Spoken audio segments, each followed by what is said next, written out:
দুভাগ ৰাতিৰ চিঠি। মৰমৰ জুবিনদা, তুমি কোৱাৰ দৰেই শৰতৰ প্ৰভাতী ফুলৰ পৰা মেঘালীৰ জোন আৰু শীতৰ ৰ'দকণলৈ আমি মাথো তোমাকেই বিচাৰিছো।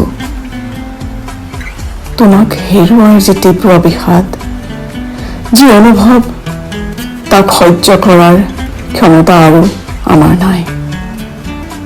আমি অতি সাধাৰণ মানুহ। অন্তৰৰ গভীৰত তোমাক সাঁচি ৰাখিছিলো।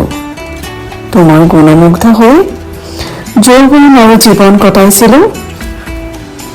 এতিয়া আমি বাৰুকৈ দিশহাৰা হৈছো।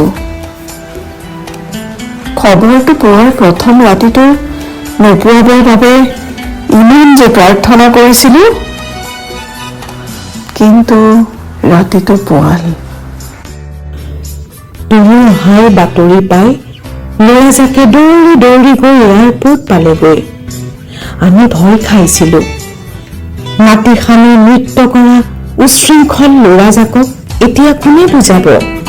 কিন্তু তুমি অহাৰ লগে লগে সকলোবোৰ যেন কাষ পৰি জিন গ'ল।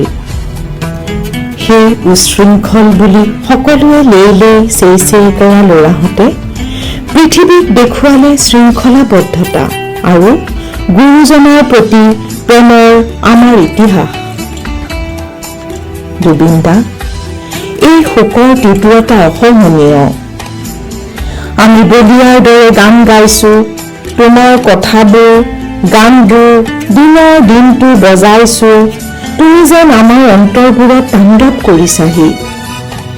তোমাতেই আমি পাইছিলো সৰ্বত্ৰ সোণৰ অসম, আমাৰ পৃথিৱী। তুমি চিত্ৰকৰৰ ছবিত শিৱ। তুমি যেন সতীৰ দেশলৈ অহা ভূতনাথ দেৱতা। গাত ভস্ম সানি অঘৰী সাজি সুন্দৰৰ বাৰ্তা বিলাই ঘূৰি ফুৰিছিলা নীলাচলৰ আশে পাশে। আমি মন্ত্ৰমুগ্ধ। আজি আৰু অনন্তকাললৈ।